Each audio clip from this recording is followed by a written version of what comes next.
खृष्टानफोर बोरै जाबावनो माथो एसियानो दानजाजोबसिगोन नोंसिना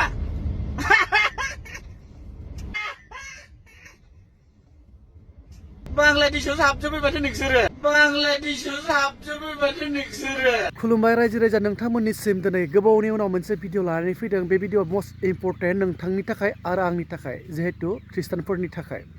स' नैबे बारा गोबाव बुंनो सानाखै, सुंद'आवनो फोजोबनाय जागोन भिडिअखौहाय। जिहेतु मैयानि भिडिअ दै बियो, आं नोंथांमोननो स्क्रिनशटबो देखायनाय जागोन आरो आं बे भिडिअखौहाय फेसबुकनिफ्राय दैखांनाय जादों। बिथां जितु बिजय बसुमतारी बिथाङा जि पस्ट होदों, बेबो जेन मालायनिफ्राय मोननायखायसो बे भिडिअखौ होदों। थारैनो आं बेखौबो जेबो बुंनो थाङा, जितु आंबो मोनफायबाय, बेखायनो एसे सांग्रांथि थानाया मोजां आरो मानि थाखाय बेबायदि बुंनो मोन्दों, मानि थाखाय मोन्दों। जिहेतु जोंनि खृष्टान धोरोमखौ लानानै माने गोबां धोरोमाथ' गोबां रोखोमनि दंखायो, नाथाय जितु दायो मोनसे खोथा जितु ससियेल मिडिया फेसबुकआवहाय खोनानो मोन्दों, नुनो मोन्दों, बेखौ आं नोंथांमोननि सिगाङावबो दिन्थिगोन, आखायाव लागोन दिन्थिनो थाखाय।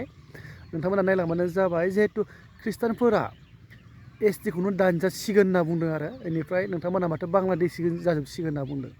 बिथाङा जे बे जायबा भिडिअखौ एगारदों, बिथाङाबो जेन आं बुंनाय खोथा नङा होनना बुंदों बियो। ओमफ्राय बियो ससे भिडिअ क्लिप दिन्थिदों, बेनो जाहैबाय जितु सुप्रिम कर्टनि बेयाव रायज्लायदों मादों होनना बुंदों आरो ना।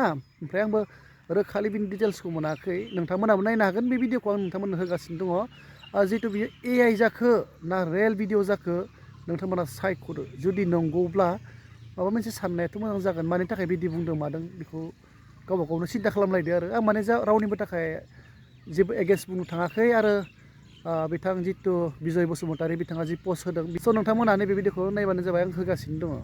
खृष्टानफोर बोरै जाबावनो माथो एसियानो दानजाजोबसिगोन नोंसिना जारलालै ना, एसियानो दानजाजोबसिगोन नोंसिना बोरै जाबावनो बांलादेशआवसो हाबजोब्बाय माथो नोंसोरो। जारलालै, आं बुङाखै दे, खिन्थु नैबेसो बुंदों नाय। क्रिश्चियन या इस्लाम रिलीजन अपना लोगे तो फिर शेड्यूल कास्ट नहीं रह जाओगे। आज सुप्रीम कोर्ट ने यह निर्णय सुना दिया है। तो इसके साथ ही शेड्यूल कास्ट को रिजर्वेशन का या योजनाओं को मिलने वाला लाभ या फिर एट्रोसिटीज एक्ट में जो प्रोटेक्शन है वो भी चला जाएगा। सुप्रीम कोर्ट ने स्पष्ट किया है कि यह जो जाति व्यवस्था है वह हिंदुत्व और उससे जुड़ी। स' नोंथांमोना बे भिडिअखौ नुखाबाय। बे भिडिअनि सायाव नोंथांमोना एसे गावबा गावनो सानदो आरो शेयार खालाम भिडिअखौ, जाहाथे बयबो मोनथियिफोरा मोनथिथों आरो ना, जा नुनो मोन्थों, बयबो मोनथिनो मोन्थों। स' नेक्स्ट भिडिअ लोगो मोनलायफिनगोन। दिनै बे सुंद' भिडिअखौनो नोंथांमोननिसिम लानानै फैदों।